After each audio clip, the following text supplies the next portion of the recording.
This conference will now be recorded.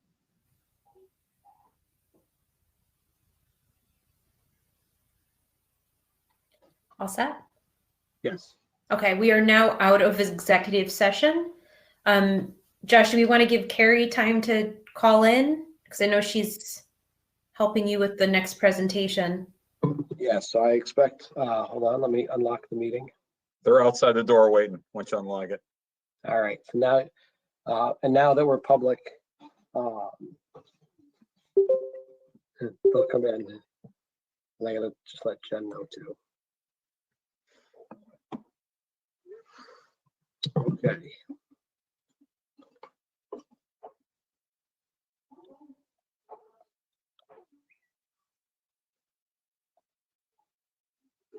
Hi, Carrie. Hi. All right, we're waiting for Jen Meglio to come back, right? Yes.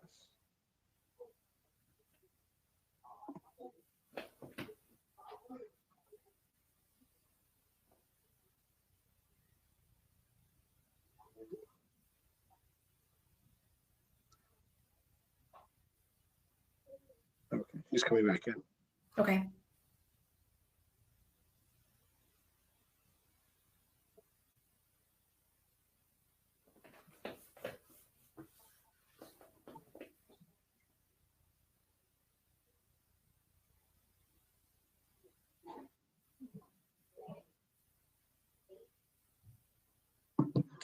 Okay, I'm ready whenever you are. Okay.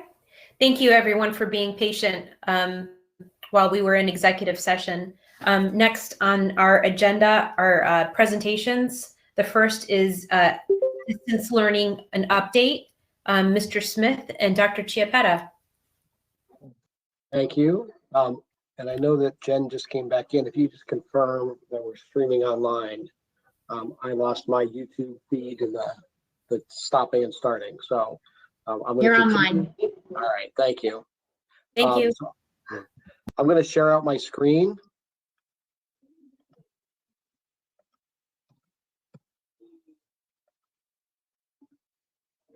And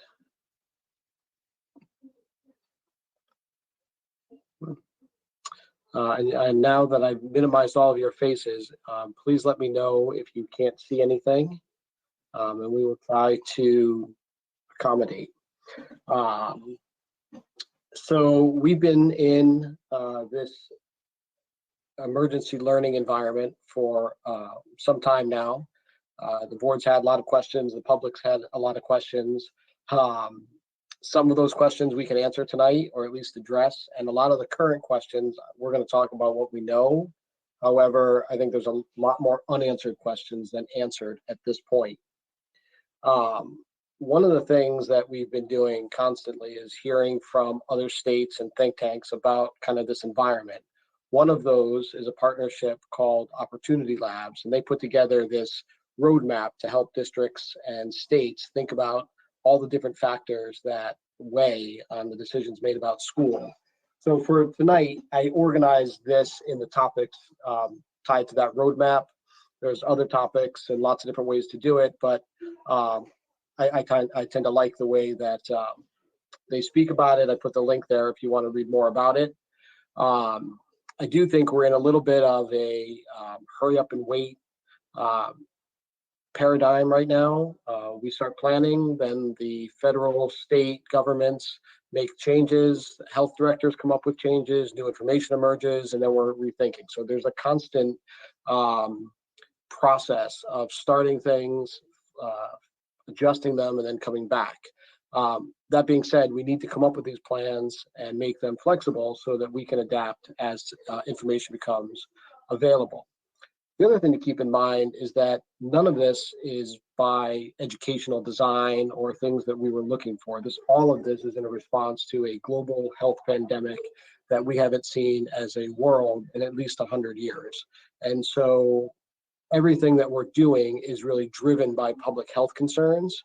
What we're doing now will fundamentally change some of what public school is. And I start to think a little bit about all the shifts that happened after some of the school shootings in Sandy Hook where as a nation, we started to rethink school safety and school security.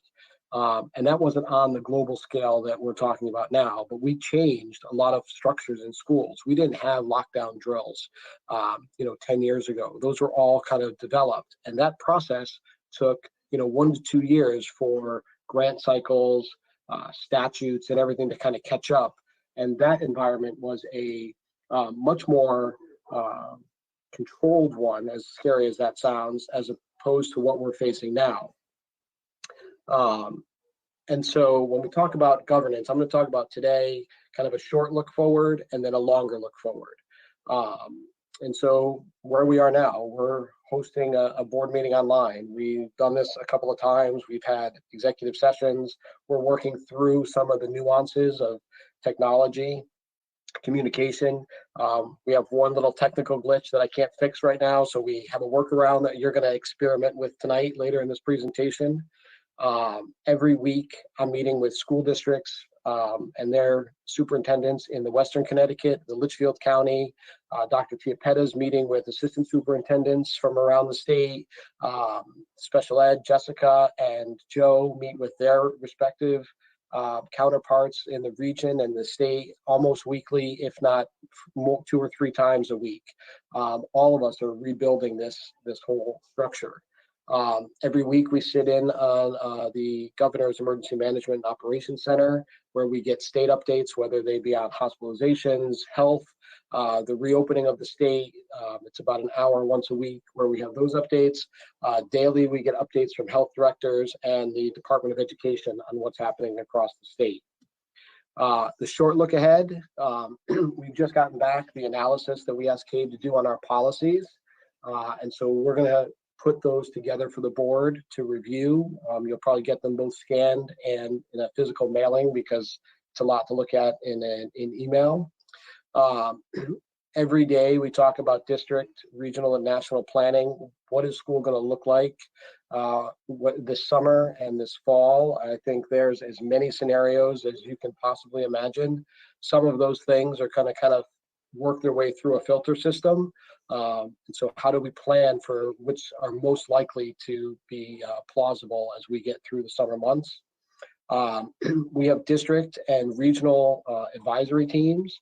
We started putting together a district one, and in that process that I described earlier, literally 2 days after our administrative team met to talk about our local plan, the consensus among Western and Litchfield, Connecticut school districts was that we all can't create individual plans for each school district, that we need to have some type of regional approach, especially when we talk about all the potential possibilities of what school might look like. Our staff lives in surrounding towns and vice versa. We're all very interconnected. So if our school days, our school years get very much askew, we're going to have trouble staffing our schools and serving children. And then when we do a longer look, some of the policies that we have are going to need to be adjusted. Some of the new fiscal priorities may need to be adjusted. Things that we're investing in now may need to be reallocated or changed. We're going to have to create some new structures and some new services for families.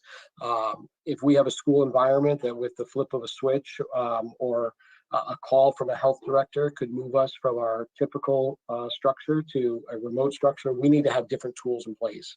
We built tools or adapted tools that we were already using that we'll talk about tonight, but most of our tools were not designed to have school run this way.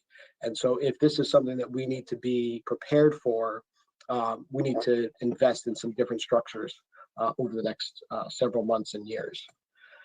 Wellness, we have placed orders already and received some PPE equipment for our nursing staff and our maintenance staff specifically. We've increased some of the, sped up the timeline for some of the equipment that we would normally purchase, and those being the EpiPens and the AED machines, or the batteries for those. We have structures in place now. When school closed, we have students that have medications in our schools, but they have belongings in their lockers. If there were medications or health equipment that was needed immediately for a student, we've already distributed those. So what we have now are medications that are more kind of in case of an emergency, an inhaler or something like that. So we're going to have a process for parents to come and pick those things up. Weekly wellness checks. Dr. Fioretto's on the call, but she's sending out weekly wellness checks for administrators and staff in the district. The look ahead, we know what supplies we have in our schools if we had to open for nursing and maintenance staff. If we have to start looking at ramping up for summer school, or we have to look at student or staff PPE equipment, that's where the survey of supplies comes in and what numbers they would have to be at. We donated a vast majority of our masks at the beginning of this crisis when our hospitals were in deficit. Those orders have been replaced to backfill, but we've never ordered for, let's say, all of our teaching staff to be protected. And so as we look at the possibility of having to do that, ramping up our supply structures and cost estimates is what's happening now. The same thing with social and emotional wellness. We've already been building a social and emotional wellness structure within our schools. That's going to need to be intensified as some of the effects of kind of this remote situation we're in bears a personal effect and an emotional effect on students when they return. And again, every one of these topics we're not doing alone. We talk on a regular basis so that the research we're looking at is shared and received by districts around us. That longer look, I expect in the next week to get some guidance on whether or not we're going to be able to run a summer school program, what structures that will allow, what kind of health and safety pieces that we're going to have in place, and then what school opening in the fall could look like and what wellness needs our students and staff will need to be safe. Food services. We've served a little over 7,000 meals since all of this has started. We continue to do a two-day a week, Monday and Tuesday, or Wednesday, Thursday. The Monday, Tuesday meals, we're serving 2 meals a day. I apologize. This is really hard looking at notes. I'm not polished here, but so Monday, students pick up for 2 days, and then Wednesday they pick up for 3 days. Our exemption from the federal government does not allow us to provide lunches over the weekend. Actually, if you go back to this here, these are our pictures of our food being served. It's a combination of grains and vegetables. They've made parfaits, they've done hummus. They've been really creative with a lot of the food that's being served. It's not like a cheese sandwich or something like that. You can see that we serve between 180 and 215 students a day. We're using fresh fruit as part of that, and vegetables. We've migrated all of our kitchens to the high school, so all of our food produce is in one place. We're starting to see a slowdown in some of the availability of food, and some of the costs are increasing. You can see on the bottom there some of the items we're serving. So the look ahead, so we're going to continue food service through the last day of school, that's June 12th. There was some question on the reimbursement rate, so we get approximately $3.41 for each meal. We're going to have some guidance on the summer feeding options and what that's going to look like. And then kind of the labor costs. We talked a little bit about this during the budget. So while we get reimbursement for our $3.41 for the 215 meals a day coming into the program, if you do that math, that's not enough to sustain all the salaries of the staff that we're still paying. So we do expect to see a deficit at the end of the year. We also expect some payment from or relief from the federal government that will help backstop some of that, and we won't bear the full cost of that. The longer look is that there are all kinds of conversations of what lunch may look like if school opens in the fall, or when school opens in the fall.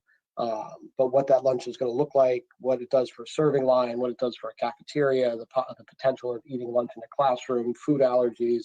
There's a lot that happens on that longer look, which is why it's difficult in a presentation like this to really talk about the thousands of permutations that are currently out there for what fall could look like. Remote teaching and learning. I can't see here, so I think I'm going to ask Dr. Chiappetta to jump in. Sure. And she's going to take over. The only thing I would say is that, can you hear me? Yeah, I could just say when to switch to the next one if that works. Yeah, oh yeah, we can do that. Early on in this process, both Dr. Chiappetta and I spent a lot of time. The whole concept of distance learning talks to a process that's well thought out, that universities use.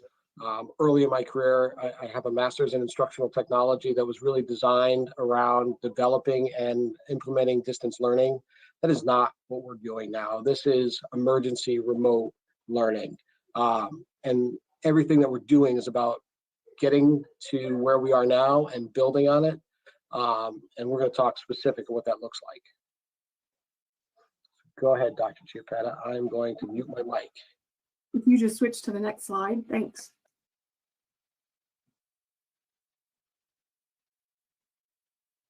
So as Mr. Smith said, we've been reading a lot of literature about the difference between emergency remote teaching and learning and distance learning.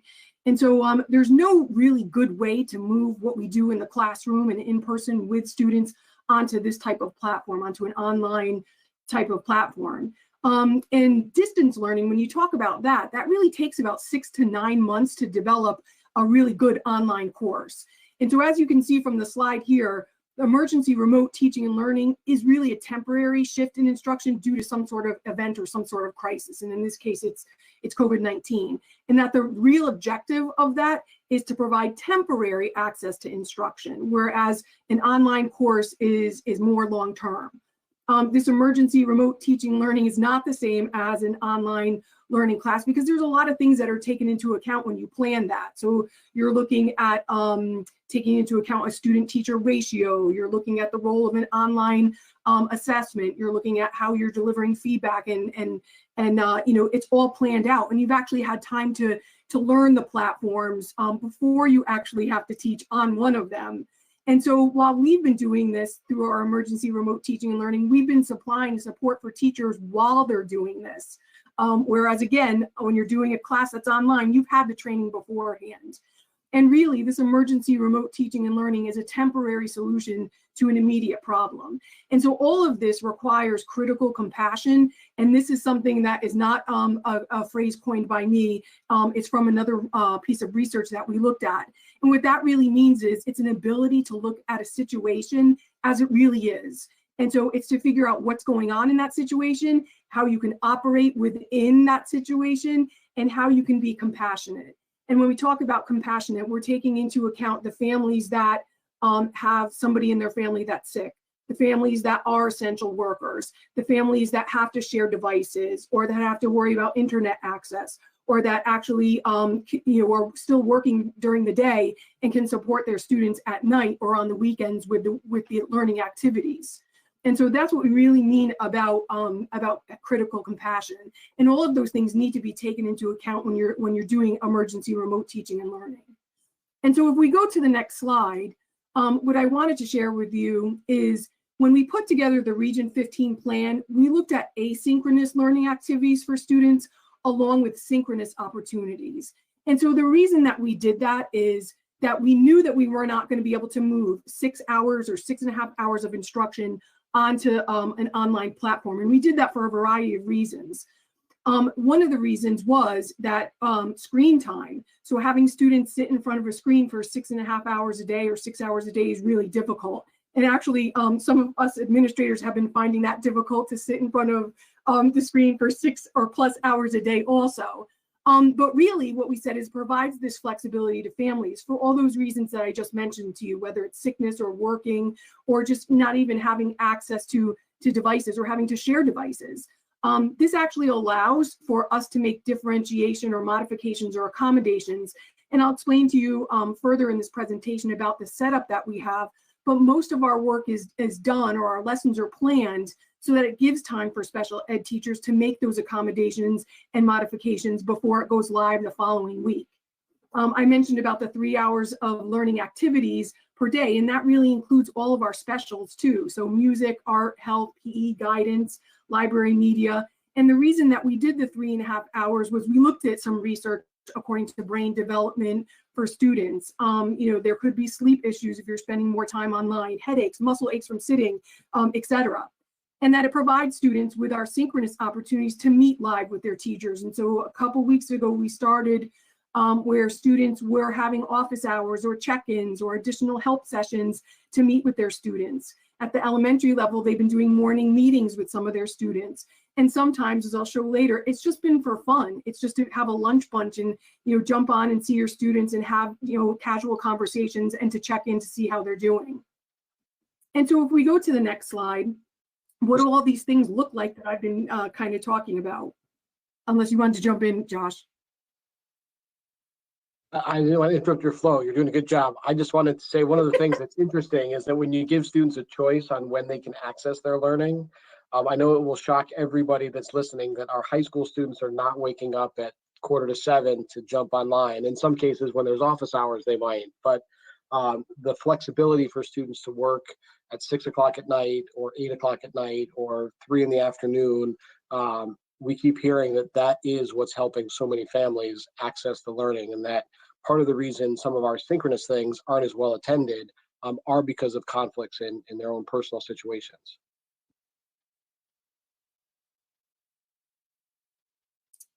And so this slide talks about the learning opportunities for elementary students. And so if we look at pre-K, learning activities have been sent to parents via email or through the Remind app.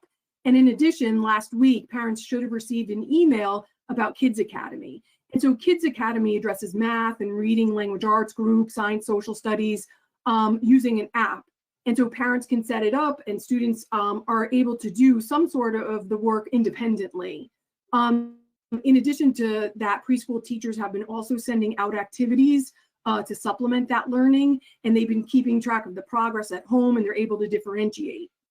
At the elementary level, the grade levels have been working together as a district and not just as a school. So for example, all teachers in first grade have been working across the district. So Gainfield teachers have been working with PES teachers, have been working with MES teachers, have been working with LMES teachers. And so in addition to that, we have reading consultants who are part of each of those groups. Interventionists have been part of those groups, and principals. And I apologize for the cat crying in the background. In addition to that, all of the different academic areas are being taught. So it's reading, writing, phonics and word work. We have mathematics and specials. And so those have been posted on the website for students in K2, but they're posted in individual Google Classrooms for students in grades 3-5. In addition to that, we also have additional activities that students could participate in, and those are through the choice boards. And those are on our Region 15 website. That there's a link to it on our Region 15 website. And in addition to that, we actually have videos of Region 15 staff and some of our students reading books to students. So if parents want another place where their child can hear things being read, they can go there also. And we've also provided sample scheduling for students if parents want more structure. And so we did that as an option. So if parents wanted that structure of a schedule, they can use that. But we also didn't want to mandate that because, again, it goes back to that flexibility that families need. So the next slide talks about the learning activities for secondary students, and it's similar in that middle school grades and courses are working together across the district. So it's not just individual schools. So 6th grade math teachers are working from both middle schools to plan. Again, the reading consultants and the department chairs and the building administrators oversee those various grade levels and courses. So they're in those meetings. Middle school intervention activities are listed in their Google Classrooms. So we're still doing intervention. And again, all academic areas are being taught in addition to the specials, which are listed there. And there still are the additional activities through choice boards, which are listed again on the Region 15 website. If we go to the next slide. This was special education, so I don't know if Jessica wanted to jump in and say a few words. Sure. So in addition to all the information that Carrie is discussing with you this evening, students with IEPs or 504 plans are receiving their accommodations, modifications, and extra special instruction from special ed teachers, related service providers, and all those that you see listed there are involved in providing the resources and the modifications and the instruction that all of our different types of students need. And the next slide also points out the information or the resources that all students, not just students with IEPs, receive assistance from, so their school counselors and their school social workers. So we have use of every staff member in my department, and they're reaching out to kids and working with students. We're even having paraprofessionals reach out and work with students as well under the auspices of the teacher. So you know, something that we put together very quickly is really coming together very nicely. And so one of the questions that we've had was about the instructional materials that students are using. So, you know, what are they using? Did they have a chance to grab things before they left for, you know, for the school closings? And so what I wanted to share with you is some of the English language arts and some of the math materials that we've been using. So students have books to read, and so they're able to get those books in a variety of ways. You'll see in a few pictures later that we've been passing out some books when lunch is served at the high school. And so thank you to the Southbury Library who gave us some of these books that range from pre-K levels all the way up to, you know, through middle school. And so, so those books have been passed out for free as families come and pick up their lunches. We've also been using some tools that are online and that are free right now. So Raz Kids and Epic Books, and students have been used to using Epic Books because we've used those with our science program. And again, our website has some community members reading books for younger students. Some teachers have videotaped themselves doing read alouds. And in some cases, we've mailed packets to families, like during, you know, for pre-K students. At the secondary level, we have had online books that are free. There's been many resources that are available now during this time for free. Teachers are providing PDFs for books for students if they weren't able to take them home at the time before we closed. And we've also had some audio books available that students can use. With regards to mathematics, we do have the Big Ideas at the middle school where students can log into that book and do some activities, but we've also been using Symphony Math at elementary, Dreambox at middle school, IXL, which is something that can be used at all levels, Khan Academy, and some teacher created videos, which you'll get to see a sample a little bit later. So one of the questions was, what do teachers do every day, you know, while they're home during this pandemic? And so there are actually a lot of things that teachers are doing right now while they're at home. And so they're lesson planning with their grade level or their course level counterparts, again, across the district, and they're developing instructional materials that would fit in this platform. And part of that is to have consistency in planning those learning activities across the district, grade level and academic courses, to make sure that we're all doing the same thing. And when we go forward to planning, we know what we've covered and where we've left off. All of that takes a lot more time than it does if you're planning in person. And this virtual meeting takes a lot more time than if I was sitting in a classroom with my counterparts planning. There's also more people involved. And I mentioned before, you have your reading consultant who is there to help plan. You have your interventionist. You have your, there's a principal in each of the groups. You also have special ed teachers, and that sometimes you have the library media person who's there helping you. So you have way more people than you usually do when you're planning. At the secondary level, you're planning with your ITLs and your department chairs, and your building administration meets with the grade level and academic group. So you have all of these people meeting with you to plan. Teachers also have an office hour, and so that's a time where students know that those teachers are available to answer any questions that they have or to go over any problems that they had questions with. So they're manning that office hour. They're also communicating and responding to students or parents. So students have questions, they can email their teacher. Parents have questions, they can email their teachers. So they're responding to those. They're also correcting the work that they've been assigning, and they're giving feedback to students on those assignments. And sometimes if you know those get handed back to students, and students make those corrections and hand them back to their teachers. And in addition, there's all the virtual meetings. And so virtual meetings, not only with students, but they have faculty meetings, they have grade level meetings, department meetings, team meetings. Those are still continuing, in addition to some others that we put in place, like an elementary curriculum meeting where we all meet, or a middle school admin meeting where we all meet. And they're also doing professional development. And so if we go to the next slide shows a picture of the Region 15 distance learning site that's been created. And it's been created by library media, our tech teachers, our director for technology, our director for fine arts. Everybody's been contributing to this site. And if we go to the next slide, all of these people, the library media, the director of fine, all of these have contributed to this site. And so what they've contributed is videos and documents for a variety of tools to use online. And so not only have they gone to find ones that already exist, that are already on, on Google, but they've also created their own. And so they also sent out a survey to teachers about what professional development they need in order to be able to instruct in this situation. And so that distance learning at region15.org website or email that we sent out, if parents had questions about technology, we also sent that out to staff if they had questions about technology. And so what they could do is they could request specific professional development on certain apps or certain sites. They also could say that they wanted to deliver professional development or make a video of themselves teaching someone else about that, and we would put it on our site. So the professional development that teachers wanted, we were able to set up some times throughout the week so that when teachers were available, they can log into that professional development session and learn about the tool that they would like.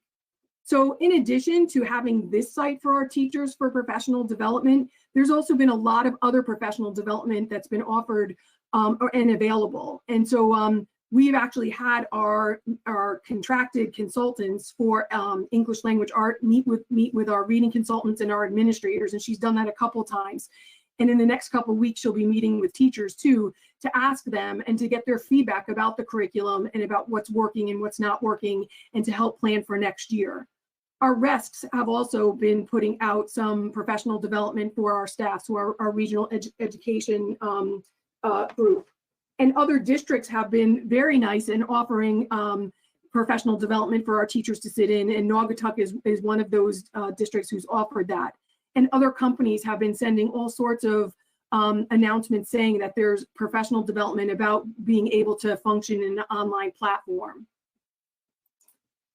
And so if we go to the next slide, our staff working during this time, and what does that look like? And so Mr. Smith joked about us trying something out. So we did have two videos for you, one that showed some of the synchronous and asynchronous videos that our teachers put together of them working with their students. And so we wanted to show you that video first, hopefully. All right, so here's the new learning for us, is that if I share the video with you through the web tool, the audio doesn't come. So our workaround is for me to play the video on my phone so that you can watch and hear it. So this worked in testing today. We're gonna see how it works now, and bear with us a little bit, but this is problem solving, maybe not at its finest, but it works. You have to stop sharing your screen, right? Oh wait, hold on, you're right, hold on. Gotta stop the video now. Rewind that. So I am gonna stop sharing my screen. We're gonna have to get back to the slide. That's the one piece. Oops. Hold on, sorry.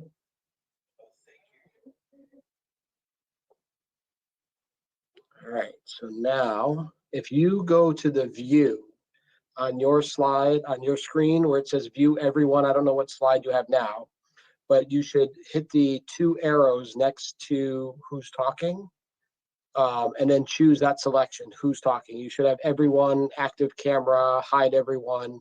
But if you choose who's talking, and if everybody else's mic is muted, you will see full screen what I'm about to show you in my camera.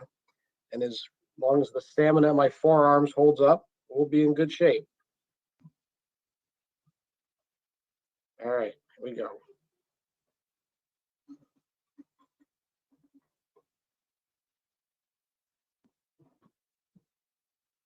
Hello, everybody.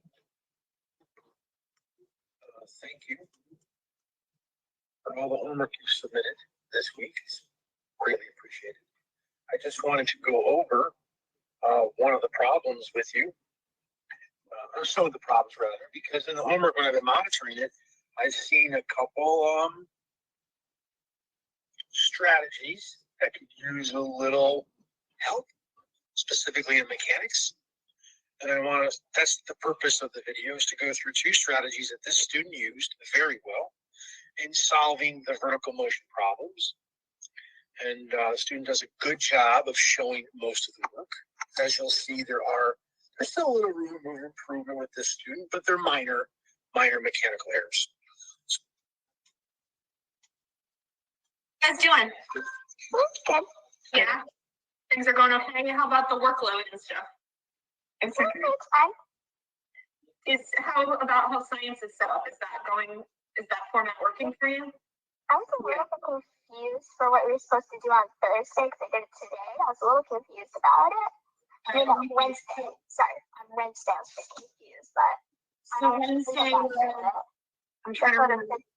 photosynthesis and cellular respiration. Oh, all right. So what you want to be doing with that is you just want to be thinking about what happens to those molecules. Probably most important is the sugar. Okay. When plants make sugar in photosynthesis, what do they do with it? Like they use it for energy, some of it, but not all of it. Where would they store it? In the stomata area? Or in different parts of their bodies, yes. All right. And then what about us? If we eat too much sugar, what do you think we do with that?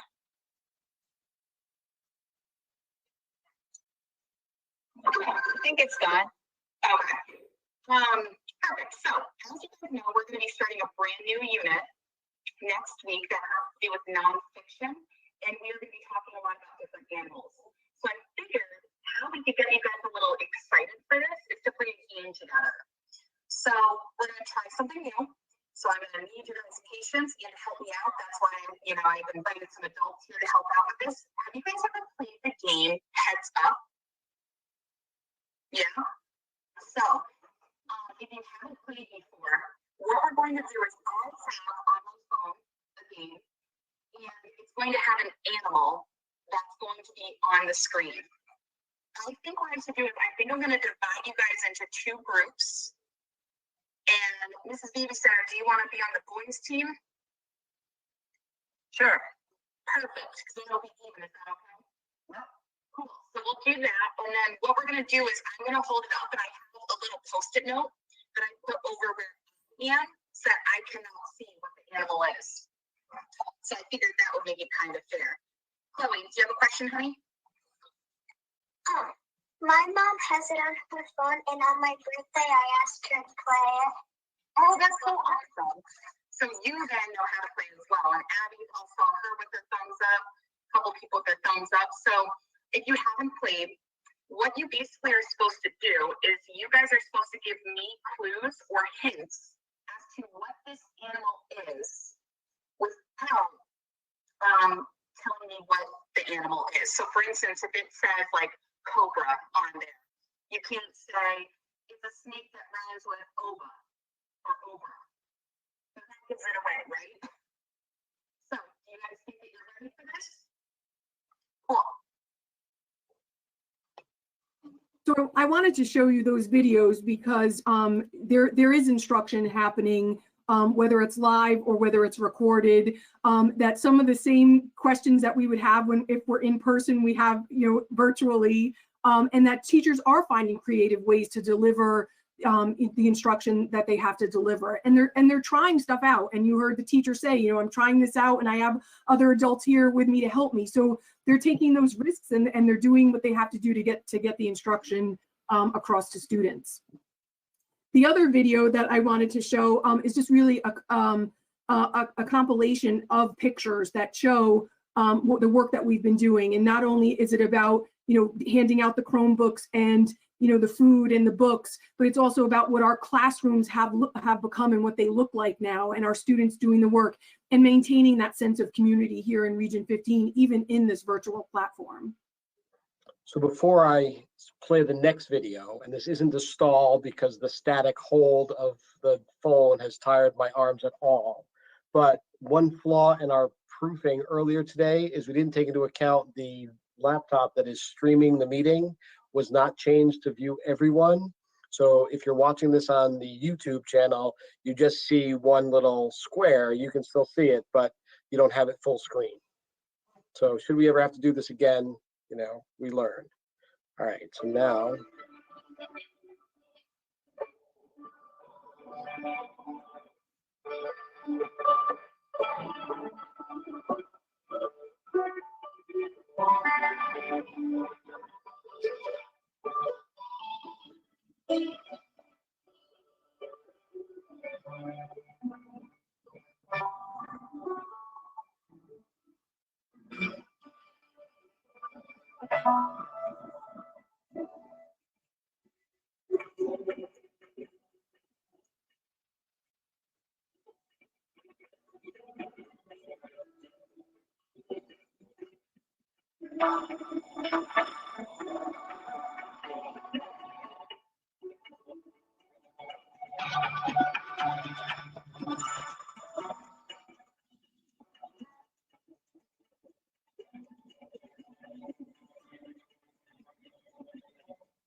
Okay, so I am now going to go back to screen sharing mode.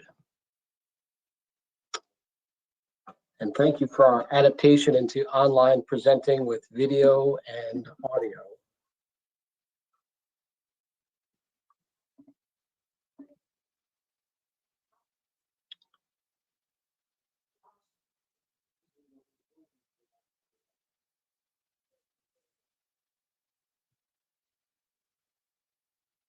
Carrie, can you see the screen now? Yes. Okay, good. Thank you. So so those we're hoping, right, Josh, those could be posted somewhere so that people can watch them, not through your phone on this.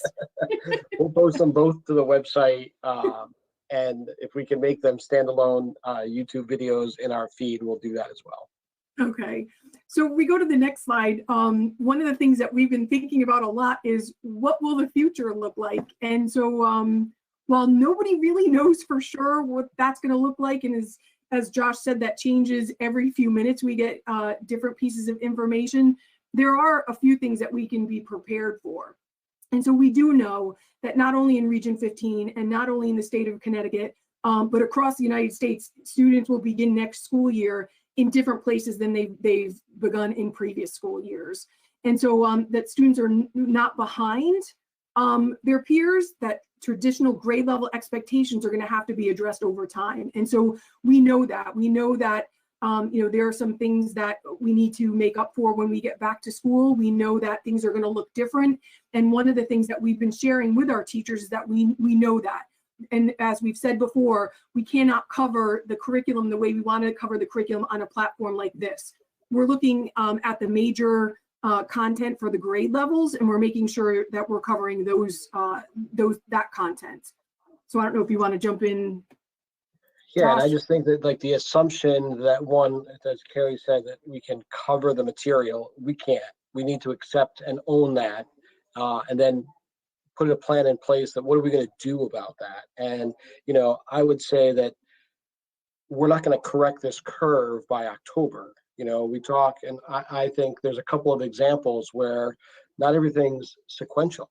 So we have students in 8th grade algebra or 9th grade algebra this year that are going to go to geometry when they come in next year.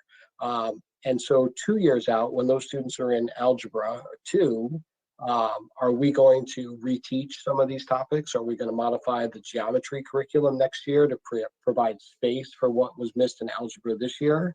I think there's a lot of questions that don't just look 1 year out, but look 2-3 years out. And so I'm going to minimize your faces now. So if you have questions, you know, you'll have to use audio to let me know. But that look ahead through the end of the school year, there's lots of committees working now to develop plans. We're looking at several possibilities of an online assessment that we could administer in early June. Not because we want to assess kids for a grade. We don't want to assess them for a high stake. We simply want to know, where are you right now? What did you learn? What did you miss? Both at an individual level and as a grade level. So if all of 2nd grade or 3rd grade has similar gaps, we know where we can adjust our curriculum. If 5% of students show a gap, then that's an intervention for those students, but maybe not a change to the entire curriculum. We need more data on where we're at and what students are learning at all grades and in all content areas.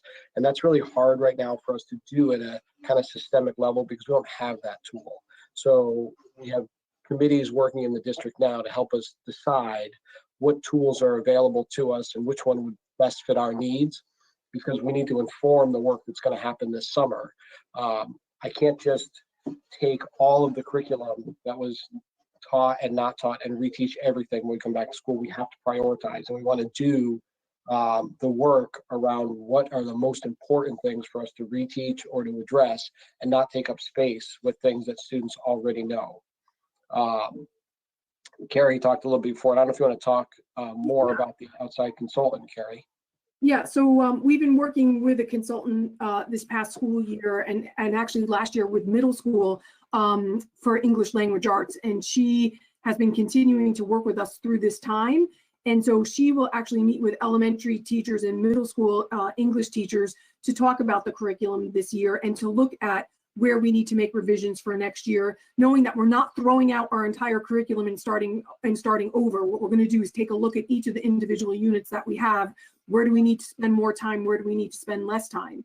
In addition, the department chairs, the directors, and I will be meeting with the ITLs, and those people, the department chairs and directors, have been doing that on a regular basis since we've been in this environment. And what they've been doing is keeping track of the curriculum and the content that's been covered, stuff that we feel that we've covered, but we might have to go back and kind of review, and some things that we didn't get to. So they've been keeping that list so that we know what we've been doing during this time that we've been in this environment.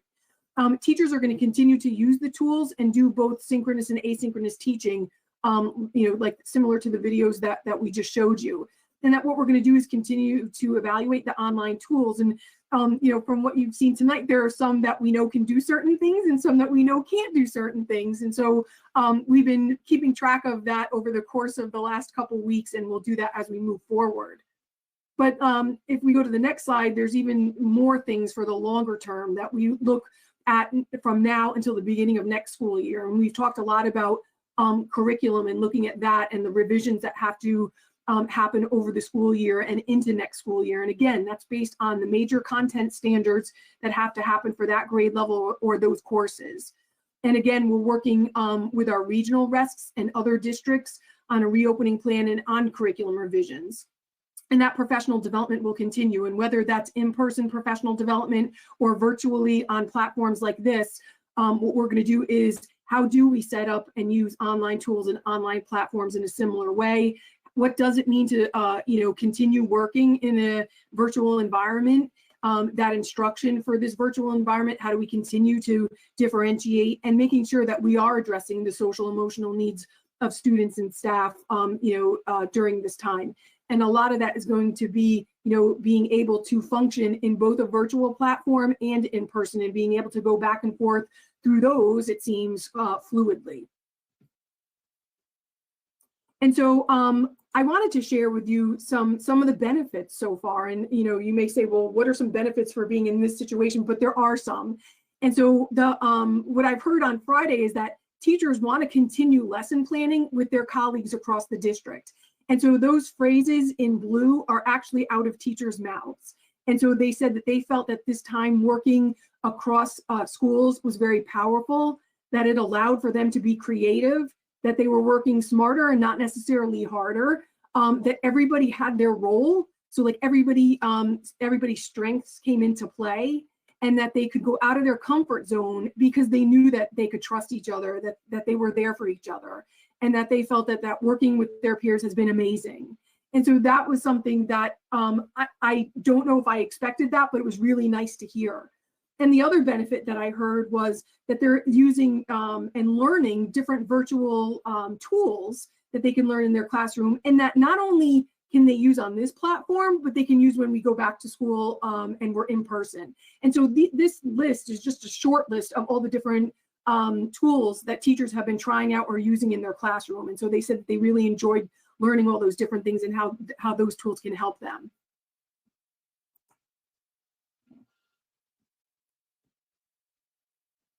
Before we go on to kind of what else, I think the other piece is all of these tools were available to staff before, but having them take risks.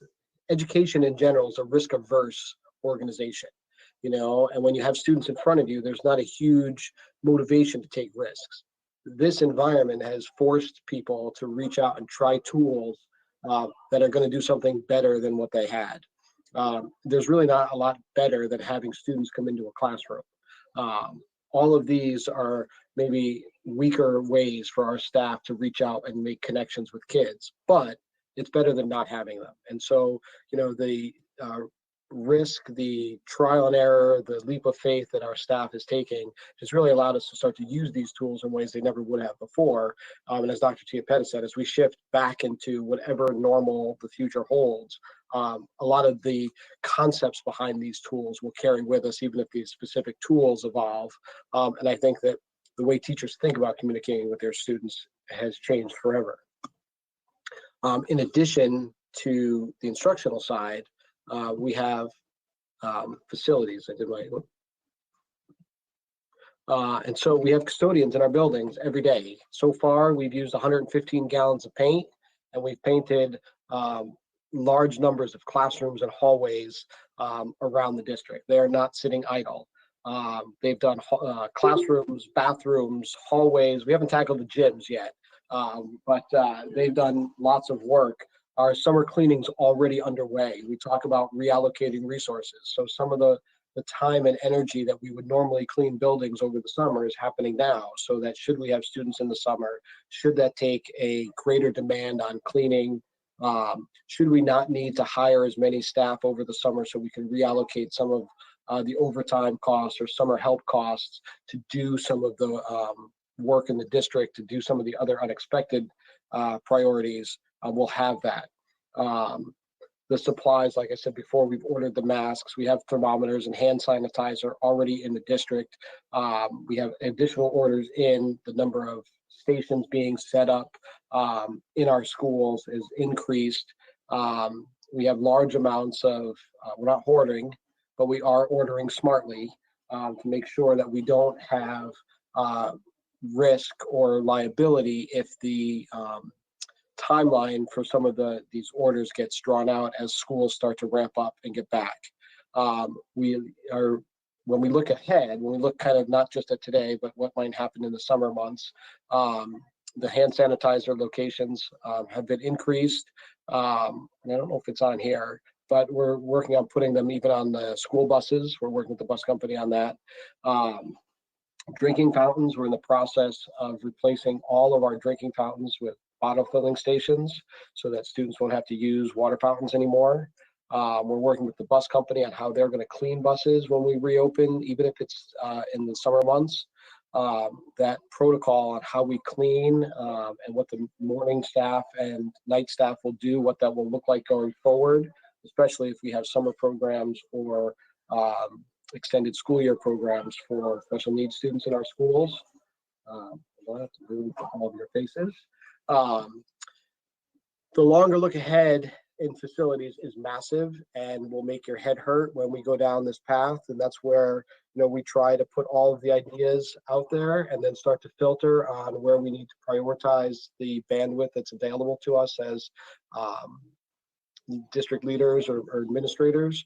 But the implications potentially for bus routes and cleaning protocols, if we limit the number of students on a bus, what airflow and traffic patterns in schools might look like, the capacity of classrooms, what the classroom layout, what the school layout might have to change to, furniture we might need or have to move between buildings, classrooms, spaces, the amount of student supplies and cleaning protocols. If you start doing the math on providing masks for students or staff, all of that's being looked at and calculated now. Our rental policies and what we're going to have to think about as community members when we use our buildings. What about shared spaces, whether that be spaces in a school like a gym, or whether that be spaces that like the PTO might come in and use. All of those things are a little further out. Again, we try to look a little bit ahead and put energy there. We want to keep an eye to the future, but we can't spend all our time there because there's a lot of decisions that are going to be made by people at the state and national level that are going to influence some of those things. We want to be at the table of those conversations. We want to be aware of some of those conversations, but we don't want to move too fast because we have a limited number of human capital in the district, and we don't want all of our resources spent on looking further out just yet.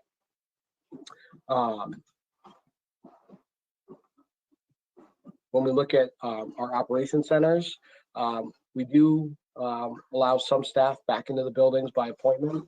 That would be teachers that need to pick up supplies, secretaries working on kindergarten registration, payroll, personnel. We do still operate every single day, and some of that has to happen in our buildings. And so we do have staff coming in and out of our buildings. Again, we do have custodians in every day. We have food service people in. We're working on how we schedule students that need to come and pick up belongings. Again, if you had medical necessities or other medications, you've already come in and picked those up.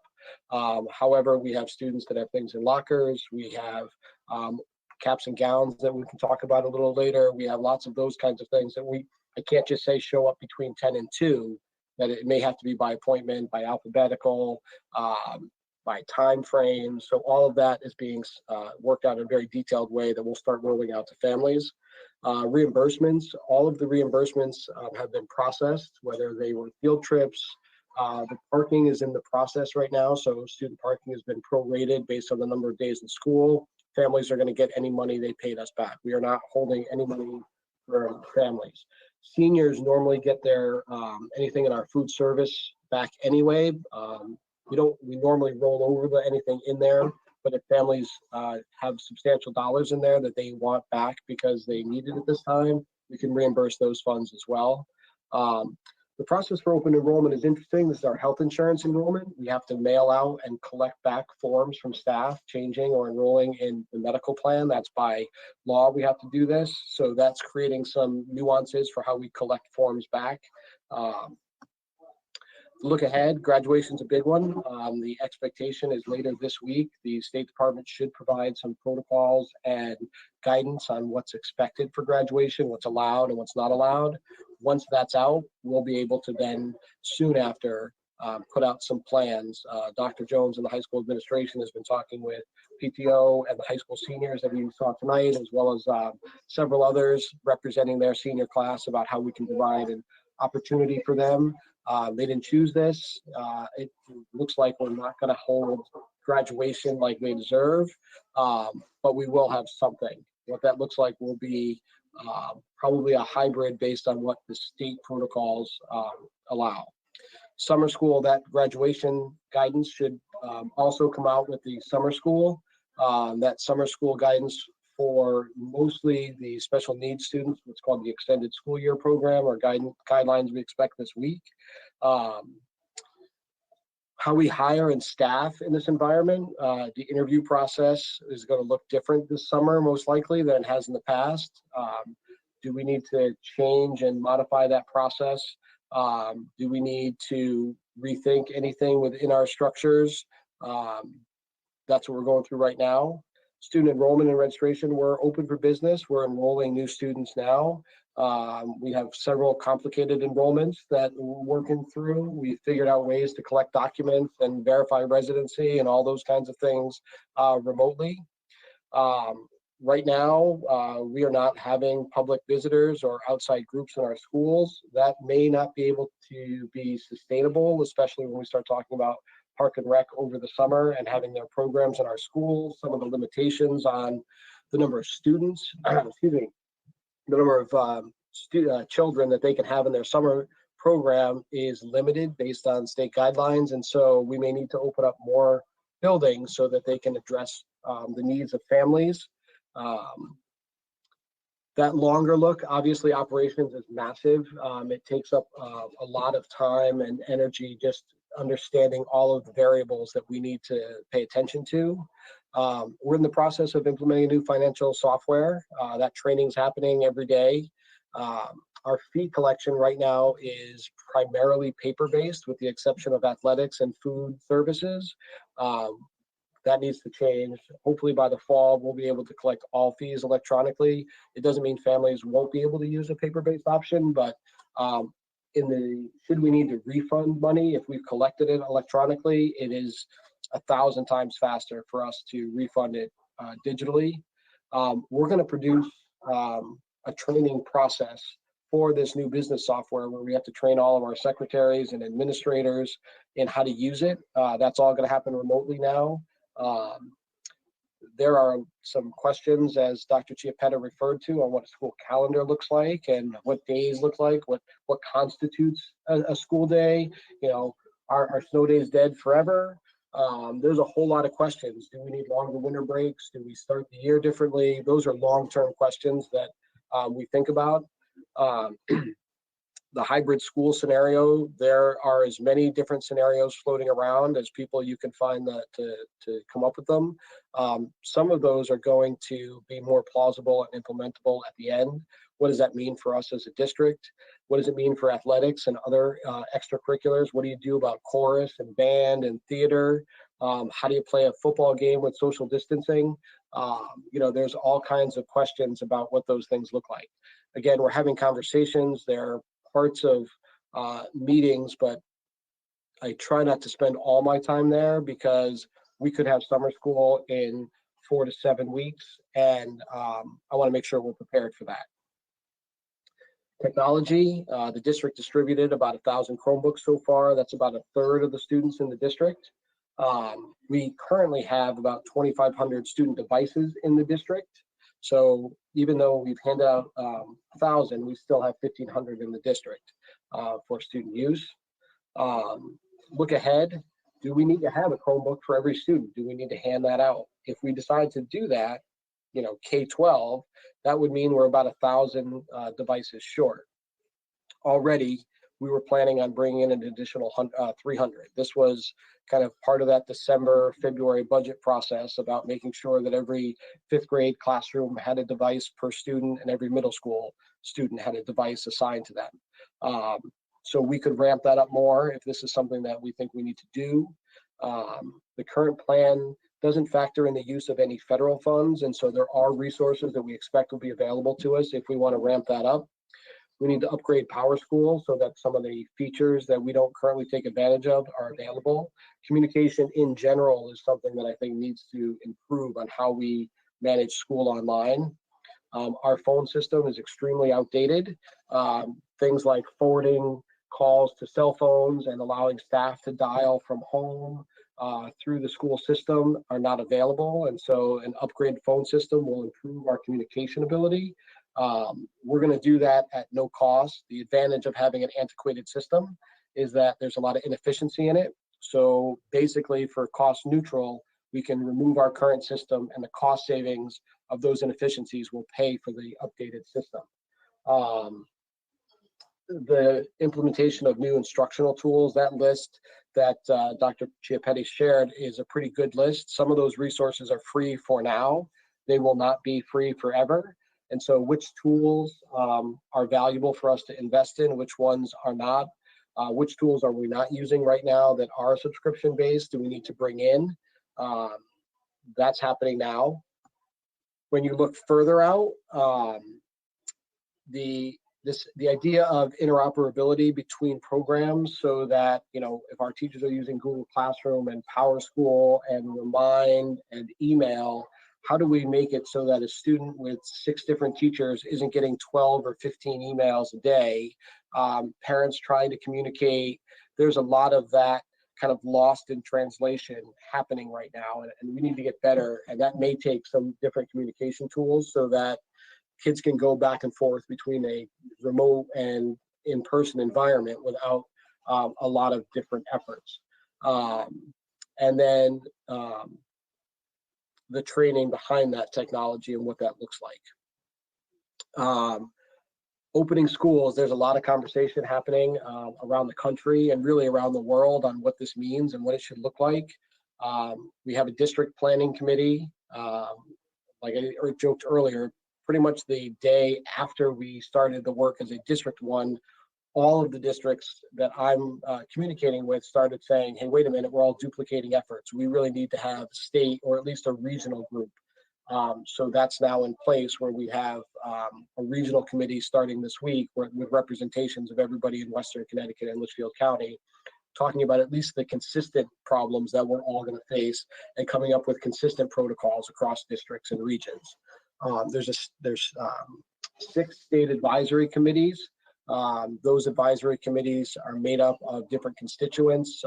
There's 2 superintendents, myself and Judy Palmer from Western and Litchfield, Connecticut, sit in that advisory group, but so do board members and teachers and administrators and finance people. The 6th group then talk about these issues, come up with kind of priority lists. Those get filtered up to the commissioner, which then sits on the state reopening committee. We follow the CDC and WHO guidelines on health and safety. We're rethinking distance learning completely. As Dr. Chiappetti said before, it takes several months to build online learning modules. We couldn't do that for what we're in right now, but the conversation happening is maybe we need to look different going forward, and some of our curriculum needs to be written with that in mind. As opposed to retrofitting our lesson for a digital environment, maybe we start with both environments in mind. Then there's this cost versus logistics versus the student and community health and safety. All of those pressures are pushing against each other. You know, some of the plans that are the most health and safety focused are logistically implausible and cost prohibitive. So how do you balance the cost of some of these things? None of us have unlimited resources, and you know, at least some of those plans could add $8,000 a day to our transportation. Like that becomes an insurmountable cost. Or some of the safety planning may cost hundreds of thousands of dollars over the course of a year. So what does that mean in practical, implementable ways? I put the quote on this from Beth Bai. She's the Office of Early Childhood. Then right now there is a lot of conflict between what's happening in the Office of Early Childhood on a smaller scale and some of the expectations of public school. And so, you know, we talk a lot about this tension between health and safety and developmental needs of society, that there's a structure in school, that there's a routine of school, that there's actual brain research that shows that's good for kids, structure about knowing I have to get up and knowing I have to go to school and knowing I have expectations of me. Those are psychological developmental needs that our students need. And you push that against some of the societal health and safety concerns of what happens when you have those structures in place. And right now we're all wrestling with those things. Again, we expect some summer opportunities to happen. I think I'm more optimistic now than I was a week or 2 ago that we can have some type of summer experience for especially our high need students. I think that those are some students that we're servicing the least in a digital environment. And so the sooner we can get them back in our schools, the better. Supposedly by Wednesday, we're going to have some guidance on that ESYs, the extended school year program for special needs. Right now, we're going to have summer camps in our schools. And so how do we coexist with some of those summer camp programs? There are a great deal of restrictions on what those camps look like and what they can and can't do. How does that interface with an extended school year program happening in the summer? And so those are answers I don't have yet. Those are answers that the state and health directors are very much aware of. And we're in constant conversation about what's going to be allowed and what that looks like. And as we get answers and as those things become a little more understood, then we can put plans in place on how we run these programs. In addition, we're talking about finding other ways to provide opportunities for students over the summer. Again, if we have some better assessment data where students are, we can start to provide opportunities for intervention before the school year starts. And then maybe sharing with other public schools, I should say, and other summer programs. So can we leverage each other's programs from around the region and help address the needs of kids?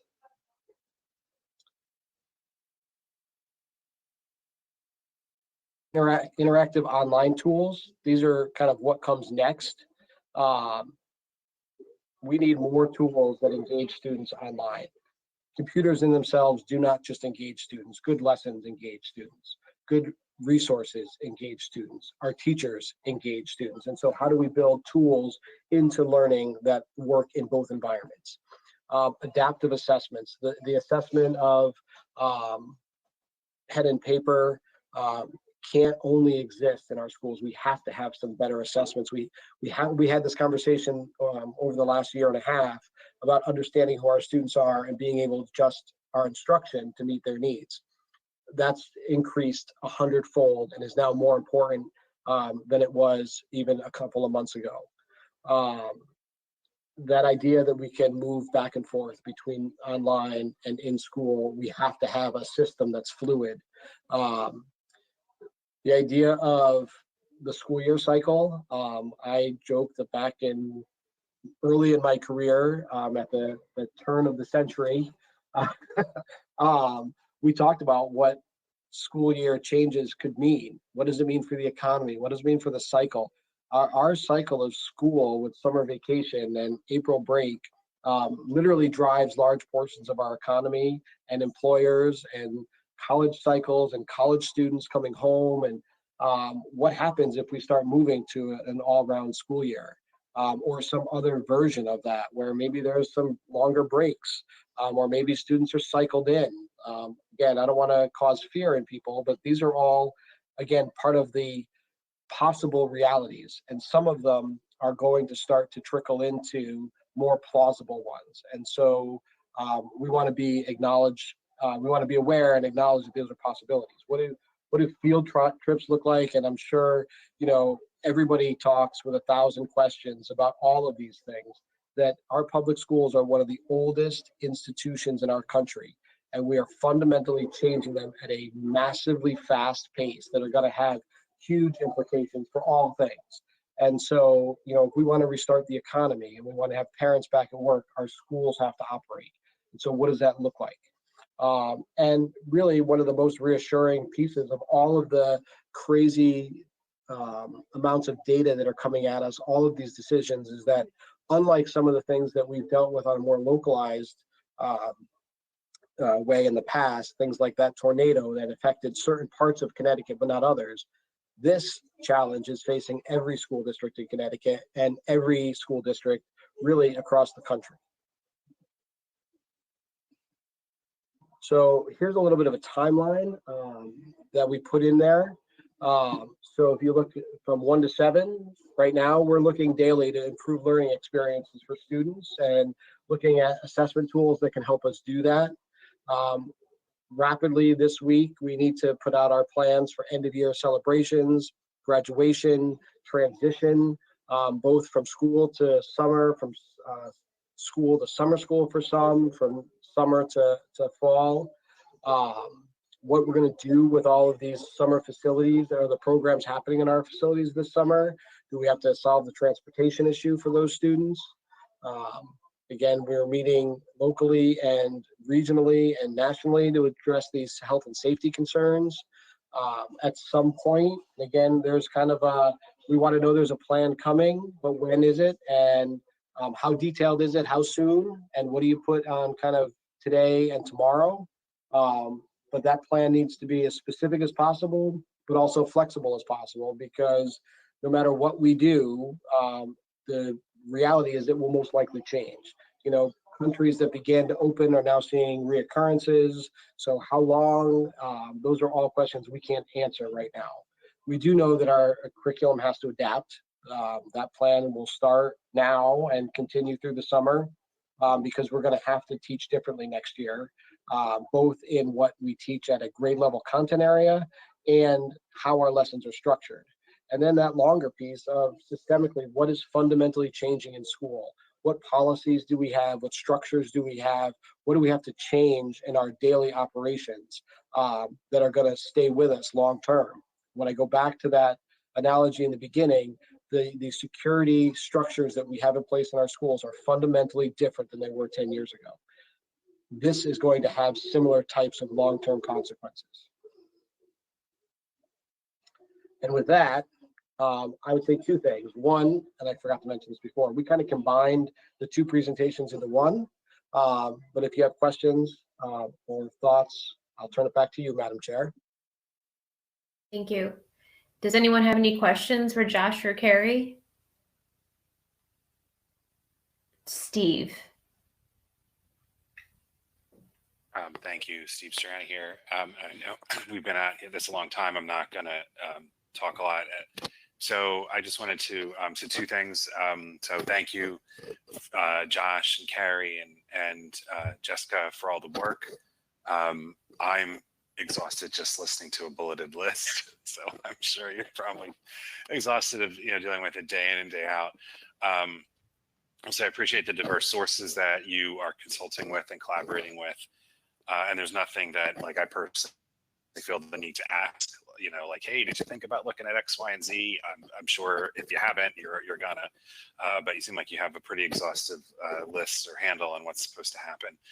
I would say that I would like, I think, or want the board to have an opportunity at some point between now and I'm not sure when, maybe the summer, an opportunity to refocus our district goals, perhaps, and the theories of action. Perhaps they change a little, perhaps they don't change at all. I don't want this to occur too soon.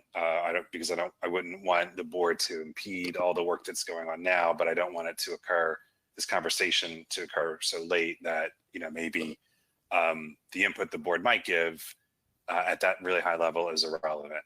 So that's my first thing. So that's sort of an ask. And then the second thing, and again, I mean, there's so many positive things to say, so I don't want this to really come out negative, but probably the biggest thing I'm having trouble wrapping my head around is, as a PNC member perspective, I am so used to, we have a 3 to 5 year cycle. We have, we write it, there's trial periods, there's feedback, there's revision, there's deployment, we reassess, and then we revise. And this, so understandably, this is a glacial process, it seems, to a layperson. And yet I hear about all this curriculum work that's going to go on between now, well into next year. And I understand in the slides that some of it is, we're all, the districts is kind of discovering, a lot of ways to maybe do this better and faster. But I really worry that we're not going to be able to adapt the curriculum quickly enough. And that's, I just don't have enough resources or wherewithal. I'm not sure what. So that to me is the biggest hurdle I see going forward. And we can maybe talk about it at PNC. Again, that's not necessarily a question for right now. It's late. So maybe that's just a future conversation that maybe PNC can tackle. Thank you. I can speak a little to it. I think that's good. I think the theories of action are a good thing for us to, when the board goes to a retreat this summer, to look at them kind of with a new lens and say, what matters? How does that change? How does it look different? And maybe either we evolve them or how we address them evolves. And then I think with the curriculum, the interesting piece is, I don't like our curriculum is going to change and modify, but I don't know it's going to be new curriculum. Like the content standards long-term aren't going to change. The grade level expectations aren't going to change.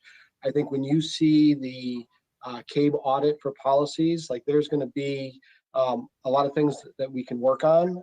It is interesting because we obviously started that before the world went upside down. And so when we look at what policies they suggest for us to change, the priority of that may be different because of what's there and the world that we live in. And so, I think all of that is a good thing to talk about. And we'll get those policies just so you can start building a hopper as to, maybe we want to do several of them more at a more rapid pace. Right now, there's nothing that we're functioning mostly right now under a lot of executive orders.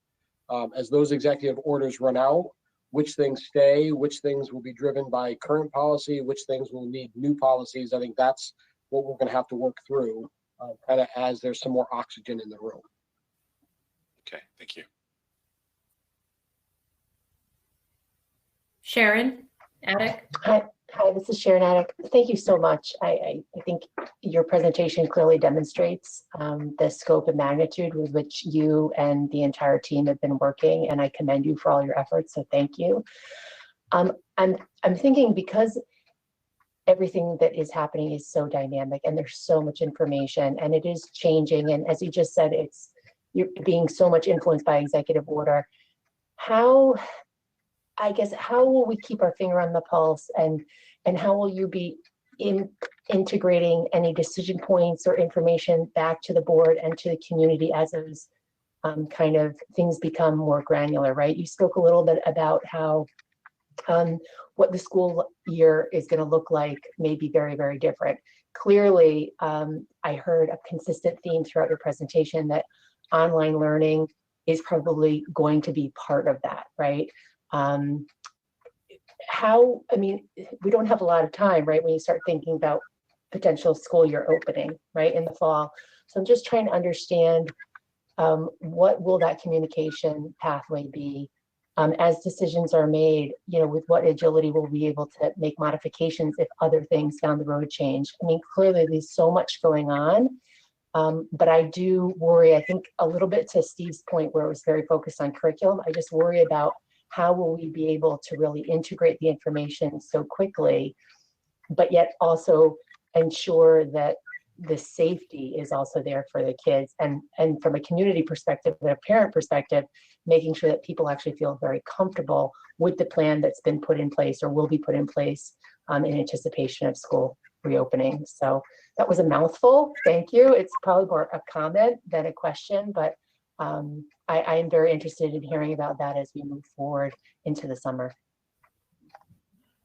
I agree with everything that you said. I think we constantly are adapting to some of that. I mean, we learned on a Twitter feed from the governor that schools would be closed for the year, even though we meet with him weekly and had a meeting that afternoon and the next day. So, there is a little bit of sometimes you can control the flow of the water, and sometimes, you're along for the ride. I don't want anybody to think in the community that we're not working through a very systemic way to reopen schools. I think that quote from Beth Bai about the tension between health and safety and the desire to have structure, that the survey that went out across the state was evident in there. Like, I need my children to go back to school because this isn't what I need for them. I can't work as a parent and support my child. And even if I wasn't, I'm having a hard time supporting my child's learning needs. They need to be back with their teachers. At the same time, I don't want them going anywhere if they're not safe.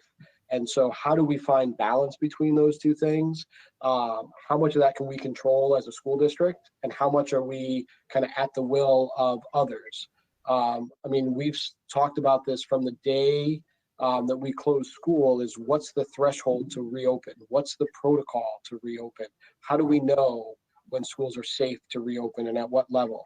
And that is not going to be a local decision.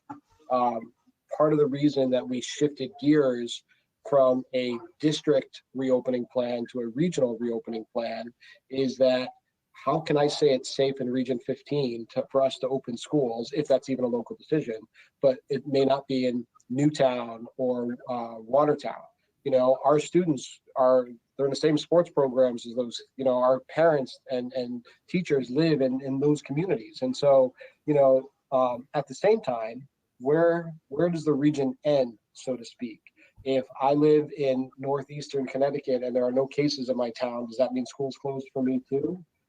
If there's a case in my classroom, does that mean this classroom shuts down, the school shuts down, for how long? There's a massive amount of questions. The good news, I would say, is that those conversations are happening, that people know there has to be a plan, that the state knows there has to be a plan. And while they may not project a one-size-fits-all solution, they do know that the state needs to provide. Dr. Carter and the epidemiologists in the state need to be on the same page with the Commissioner of Education and the governor about what it means to open schools and what the impact is of not opening schools. So that is right now extremely fluid. As that becomes clearer, we'll push that out. How we communicate that out, I think, Dr. Chiappetta and I joke a little bit that we have to tell people 10 times, that you need to absorb it more than just once. I'm under no illusion that people will see this PowerPoint and then understand everything, or that our reopening plan can be some really dense document that's really thick. People need to know what's important to them and be able to access it. And so how we roll that out, we're working on. The concern is, if we put out a plan last week, it would have changed. Graduation is a big topic right now. If we make a decision today and then the state comes out, some districts already have. They've already decided this is what we're going to do for graduation. Now, if the state comes out on Wednesday and health director saying you can't do that, how do you dial that back? How do you take something that students and families expect and then take it away from them? So, some of this is us trying to thread the needle a little bit on getting people information they need, of helping them manage the anxiety and desire to know what's going to happen, but also not to set them up for an expectation that may not happen. And so, your questions are right on, and we're working through them.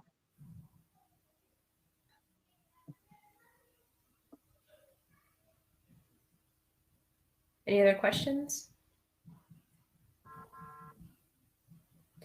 I have a question. So I think Region 15 is a place of excellence for education.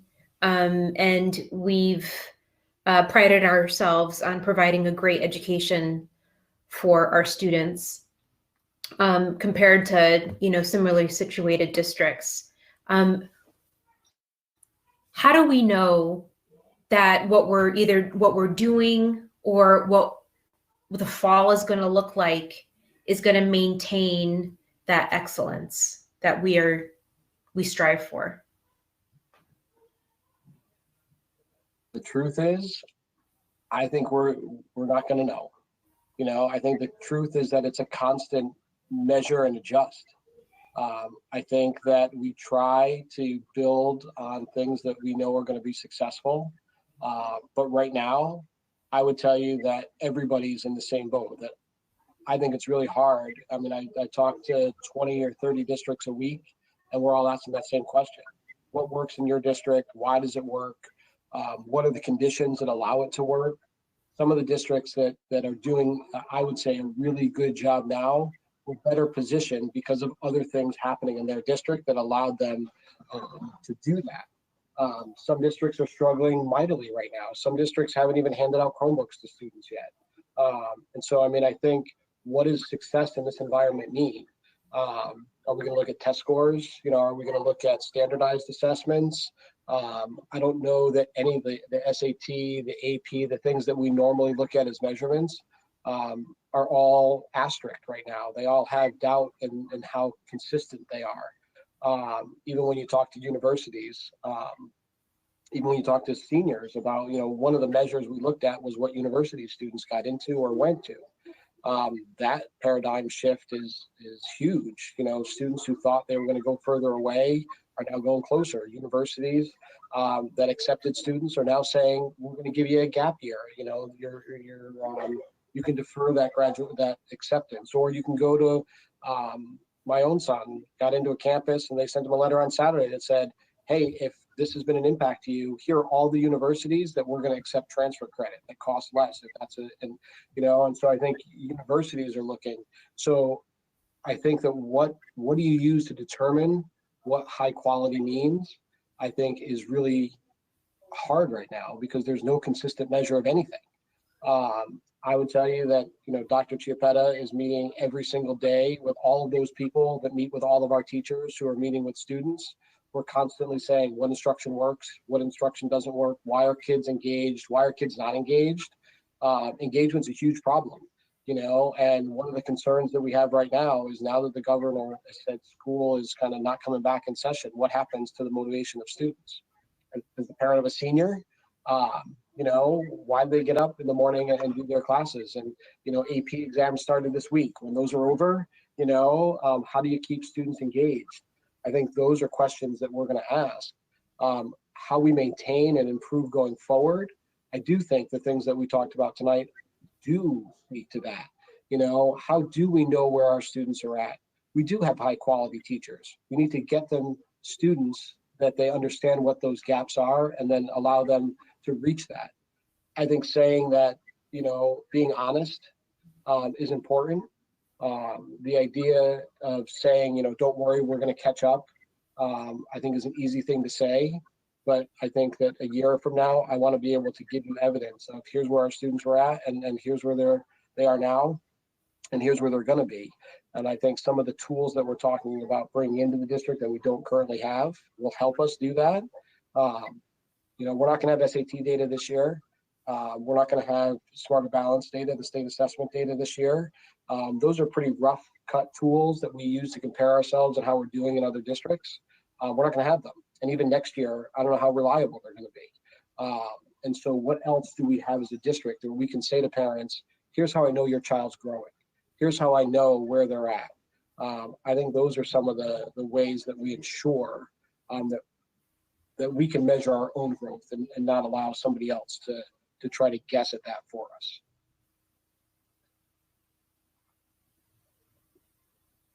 Anyone else have any questions, comments?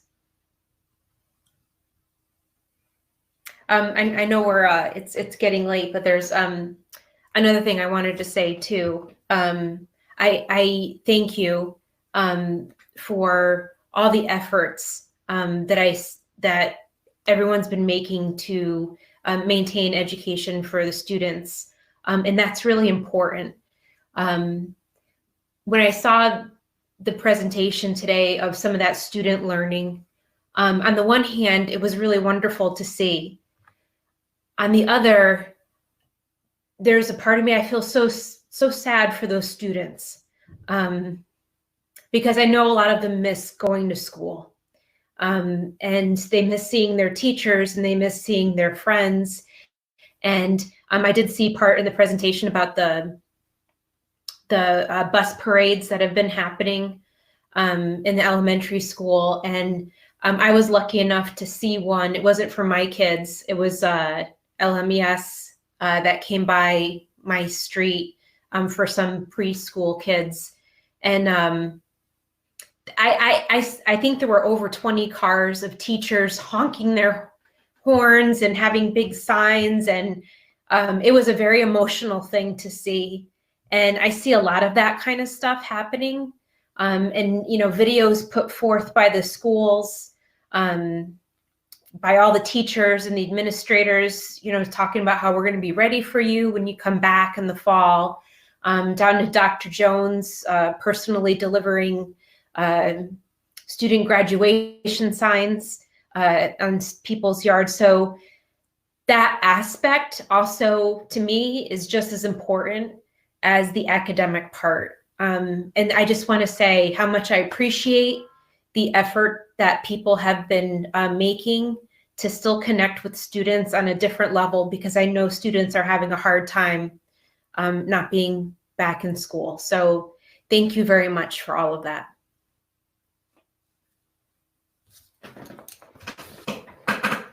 All right. Moving on, the next item on the agenda is comments from citizens. The Board of Education will recognize citizens of Middlebury and Southbury, and citizens are asked to state their name, their town of residence, and to limit their comments to 3 minutes. And in our agenda, there is a number to dial in to make any public comments. I don't see anyone that's dialed in, but I'm happy to give a couple minutes to give people that opportunity to dial in. Am I right, Josh, that there's no one dialed in right now? You are correct. Okay, so we'll just give it a minute in case there's anyone watching from home that wants to dial in and comment. While you're waiting, I can say, I continue to think your question about measurement, and it's, right now, many districts are measuring success by how many students are logging into some online type of learning. At some level, that's super important right now, but it's also a really low bar, and so I think that in this adjustment to this digital emergency remote learning that we're doing, we all need to reconsider how we do measure that question. Is a student assessment that we're giving right now a true online assessment? Our teachers, are they delivering them? Even the video you saw, teachers trying to get feedback, is a challenge. And we know going forward that right now we're in an emergency response. That has to evolve. And so that I think, a year from now, both at the state, national, and also at the local level, you'll see districts talking about different types of measurement that maybe we've been resistant to in the past, or maybe we haven't used in the past, because all of our methods of assessment have huge amounts of requirement for those students to physically be in our schools. Like the AP exam, the SAT, they've never been administered in the way that they are this year. And so I do think you're going to have some pretty significant paradigm shifts moving forward.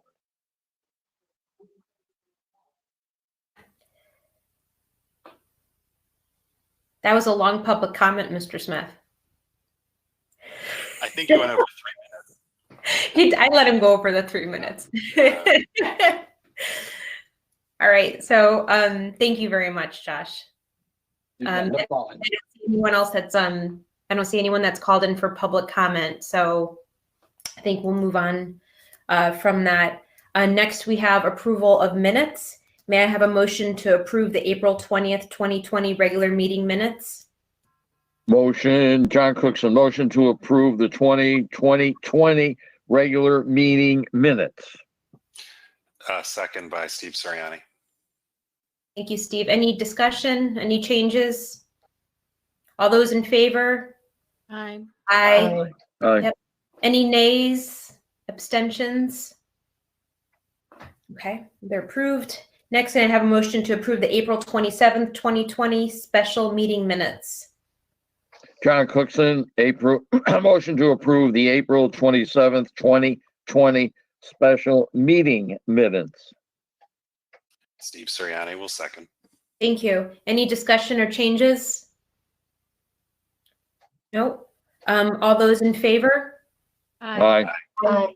Any nays or abstentions? Right, they're approved. Next, we have new business requiring board action. Why don't we start with a motion to approve the administrator's contract, and then we could go into discussion about that. May I have a motion? John Cookson, I move, we have a motion to approve the administrator's contract for the 2020-2023 contract. There's a second? Second, Heather Rogers. Rogers? All right, any discussion on this administrator's contract? Marion? Yes, Richard.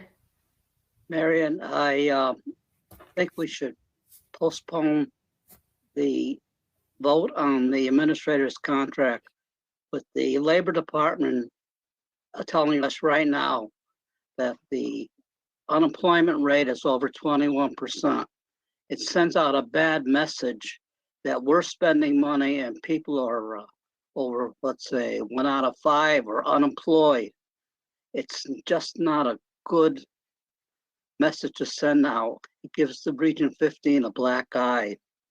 So I think either we should suspend the vote or not vote on it, or disregard it, or vote it down. Thank you, Richard. Is there any other discussion points?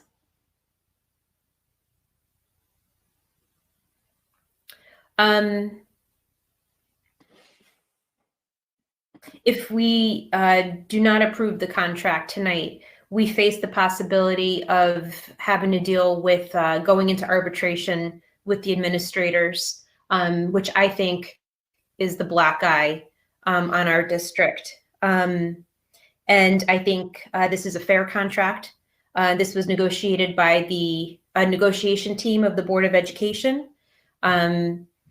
I think it is a very fair contract. Both of our towns had participation on this negotiation committee, which I appreciate. And I think it's already budgeted, this amount of money. And I think it's important that we maintain our relationship and our contract with our administrators. So unless there's any other discussion points, we can go ahead and put it to a vote. Any other discussion, questions, comments? Just, Yep, Steve. Madam Chair, just so when we've been voting, sometimes people are muted, sometimes, sometimes there's hands, sometimes, so maybe we I can agree. just- We're going to do a roll call. This to me is important enough that we have to do a roll call for this. So any other questions or comments on the administrator contract? Okay, Steve, you're going to go first. Aye. Steve Heather, Serrano. thank you. Heather Rogers. Heather Rogers, aye. Brian Watson. Brian Watson, aye. Sharon Attic. Sharon Attic, aye. Heather Dwyer. Heather Dwyer, aye. John Cookson. John Cookson, aye. Richard Spirito. Marion, because of the economic situation, I have to vote no. Thank you. Peter Vaccarelli is not present. Shannon Cavallo. Shannon Cavallo, aye. And I also vote aye. So the 2020-2023 administrator's contract is approved. Thank you very much. Announcement of future meetings.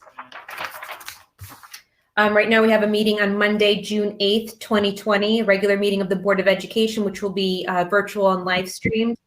And we also have another meeting on June 22nd, 2020, also virtual live streamed.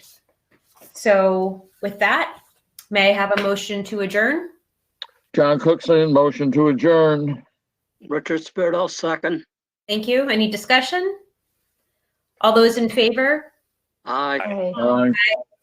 Aye. We are adjourned. Thank you very much, everyone. Thank you very much, Jeff and Carrie, for the presentations. Appreciate it. Thank you, Marion. Thank you. Thank you, Josh. Thank you. Yep. Good night, everyone. Good night, Richard. Richard. Good night.